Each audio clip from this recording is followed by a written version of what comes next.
ठीक है दोस्तों, मुझे लगता है कि अब न्यूयॉर्क को वापस लेने का समय आ गया है। इसे देखो, देखो न्यूयॉर्क में क्या हो रहा है।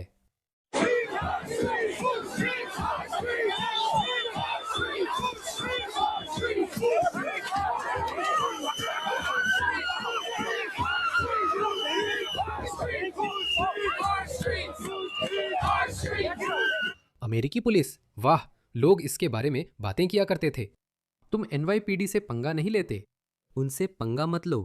और ये देखो, ये मजाक बन गए हैं। ये फिलिस्तीन समर्थक, इन्हें बैरिकेड किया गया है और ये अंदर घुसने की कोशिश कर रहे हैं, वो भी एक सिनेगोग में। वे न्यूयॉर्क में एक सिनेगोग पर हमला करना चाहते हैं।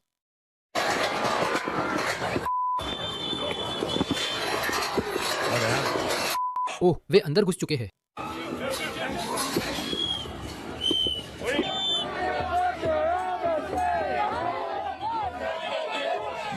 रबर की गोलियां कहाँ हैं? अब हम इंसान हैं। ये इतना बुरा कैसे हुआ? मुझे पता है, क्योंकि आपने एक मुस्लिम मेयर को चुना। इसे देखो, एक आदमी न्यूयॉर्क में सड़कों पर नमाज पढ़ते मुसलमानों की संख्या देखकर हैरान है, जबकि वहां 500 से ज्यादा मस्जिदें हैं। वे यही करते हैं। वे इंग्लैंड में भी ऐसा कर रहे हैं, उन्हें इसमें बहुत अभ्यास है। और अब वे न्यूयॉर्क में भी ऐसा कर रहे हैं। वे अमेरिकी शहरों में भी ऐसा कर रहे हैं, क्योंकि यह प्रभुत्व का प्रतीक है। न्यूयॉर्क के वॉशिंगटन स्क्वायर पार्क में 100 मुसलमानों ने ईद की नमाज पढ़ी। वे सभी मुसलमान थे, अरब नहीं थे। उनमें से अधिकतर अपने साथ थे।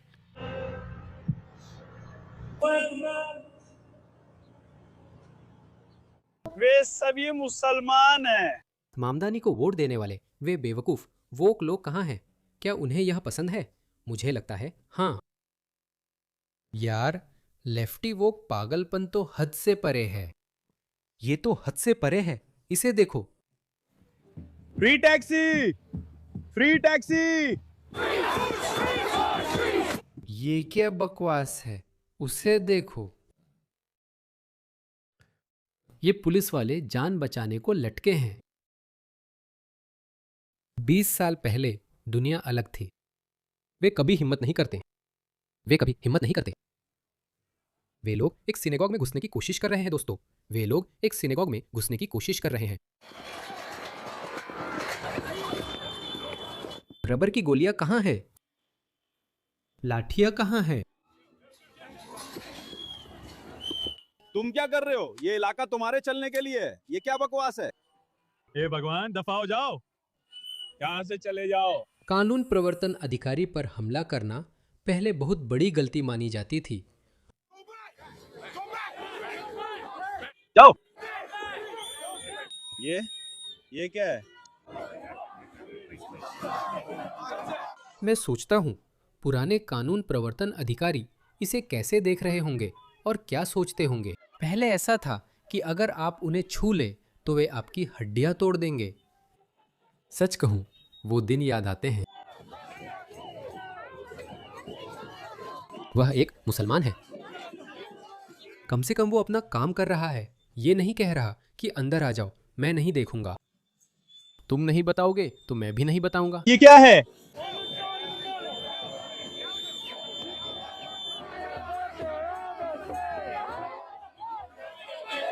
ये क्या है ये? अब हम इंसान हैं। अब हम इंसान हैं।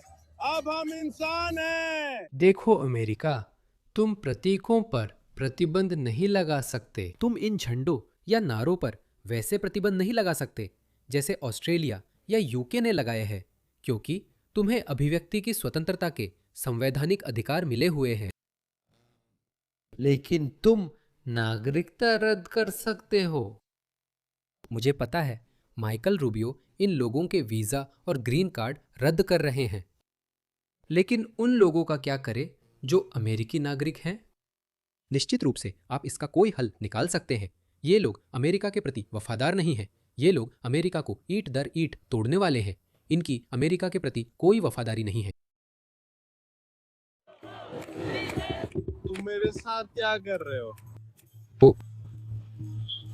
है हो। वहाँ क्या हो रहा है? सब लोग ऊपर क्यों इशारा कर रहे हैं? क्या हो रहा है? वैसे भी वहां ऊपर क्या हो रहा है? तो दोस्तों, इसे वापस लेना होगा। इसे वापस कैसे लेते हो? पहले तुम्हें ये करना होगा। देखो, मुझे जेक लैंग का ये वीडियो बहुत पसंद है, हालांकि वो थोड़ा कमीना है। उसने टॉमी रॉबिन्सन पर तंज कसा था। वो वैलेंटिना गोमेज के प्रति बहुत ही नस्लवादी व्यवहार कर रहा था। मैं उसकी बहुत बड़ी फैन नहीं हूं, लेकिन वो सिर्फ इसलिए उस पर तंज कर रहा था क्योंकि वो मैक्सिकन या कोलंबियन है। तुम अमेरिकियों जैसे कपड़े क्यों नहीं पहनते? ये कब्जा है। मैं अमेरिकी हूँ और टेक्सास जा रहा हूँ। अमेरिकन ऐसे कपड़े नहीं पहनते। ये टेक ओवर है। ये एक विस्थापन है। तुम लोग ड्रेसेस पहने हुए हो। मर्द ऐसे कपड़े नहीं पहनते। मर्द ऐसे कपड़े नहीं पहनते। तुम लोग कपड़े पहने हुए हो। जैसे कि जेक लैंग, मेरा ख्याल है वह बहुत ही इजराइल विरोधी आदमी है, तो यह झूठा आरोप है। लेकिन यहाँ महिलाएं भी हैं। अपने धर्म का पालन कर पाना अलग बात है, लेकिन आप लोग संस्कृति बदल रहे हैं। संस्कृति, भाषा, सब कुछ बदल गया। सभी स्कूल, हाई स्कूल जाते हैं। मुझे भी अमेरिकन जैसे कपड़े पहनने पड़ते हैं क्योंकि हम सब अमेरिकन हैं। तो अब तुम अमेरिकन जैसे कपड़े क्यों नहीं पहन रहे? तो तुम हाई स्कूल में अमेरिकी की तरह कपड़े पहनकर जाते थे, लेकिन अब ऐसे कपड़े पहनते हो जैसे कोई आतंकवादी घुसपैठिया हो। क्या आपको लगता है कि अमेरिकी की तरह कपड़े पहनने का कोई तरीका है? हाँ है। जैसे पुलिस ऑफिसर बेल्ट पहनते हैं, पैंट पहनते हैं, जूते पहनते हैं। अमेरिकन ऐसे ही कपड़े पहनते हैं। क्या आप लोग अमेरिका पर इस्लामिक कब्जा देखना चाहते हैं? क्या आप चाहते हैं कि हमारी मातृभूमि से सभी गोरे ईसाइयों को निकाल दिया जाए? क्या आप देखना चाहते हैं कि अमेरिकन मरे और सिर्फ इस्लामिक लोग हों? बिल्कुल, वे यही चाहते हैं। जैसे वे अभिव्यक्ति की स्वतंत्रता से अमेरिका को तोड़ सकते हैं, वैसे आप भी इसका इस्तेमाल अमेरिका की रक्षा में कर सकते हैं। लेकिन मैं इसका इंतजार नहीं कर सकता। टॉम होमन, मेरे सबसे पसंदीदा अमेरिकियों में से एक। उन्हें सुनिए। ICE न्यूयॉर्क आ रही है और ये वाकई में बहुत दिलचस्प होने वाला है। मैं चाहता हूं कि आप ध्यान से सुने कि कैथी होकुल ने आपके और अधिक करने के वादे के जवाब में क्या कहा। देखिए। मैं मिस्टर होम्स से कहूंगी कि डोनाल्ड ट्रंप ने कहा था न्यूयॉर्क में ICE एजेंट्स की बड़ी तैनाती मेरे कहने पर ही होगी। मैं नहीं मांग रही हूँ।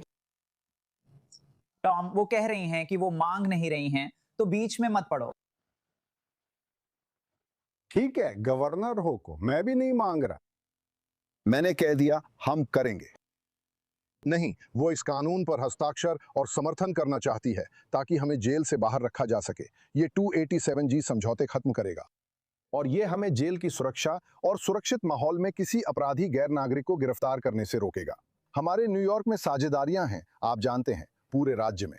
हर जगह नहीं, लेकिन वो उन साझेदारियों को समाप्त करना चाहती हैं जो हमारे पास अभी हैं, जिसका मतलब है कि अब हमें एक पूरी टीम भेजनी पड़ेगी उस अपराधी को ढूंढने के लिए जिसे हम जेल की सुरक्षा और सुरक्षित माहौल में गिरफ्तार कर सकते थे, जो अधिकारियों के लिए भी सुरक्षित है, गैर नागरिकों के लिए भी सुरक्षित है और निश्चित रूप से समुदाय के लिए भी ज्यादा सुरक्षित है। तो आप हमें मजबूर कर रहे हैं कि हम मोहल्लों में जाकर इस व्यक्ति को ढूंढें, जिसका मतलब है कि चूंकि हमने जेलों की वो सुविधा खो दी है जिससे आप हमें बाहर रखना चाहती हैं, अब हमें पूरी टीम भेजनी पड़ेगी इस व्यक्ति को ढूंढने के लिए। तो जाहिर है हमें बहुत ज्यादा जनशक्ति बढ़ानी पड़ेगी।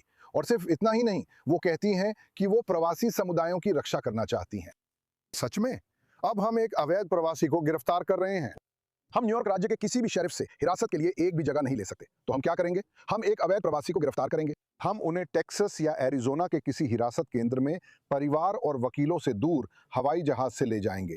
हमें ये करना पड़ेगा क्योंकि वो हमें इस स्थिति में धकेलती है और हम ये करेंगे। वे हमें रोक नहीं पाएंगे। वे जितनी भी रुकावटें डालना चाहें डाल लें, लेकिन हम ये काम करेंगे। मैं इसका इंतजार नहीं कर सकता।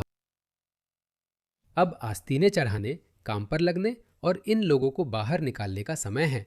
अब मैं नरमी नहीं बरतूंगा।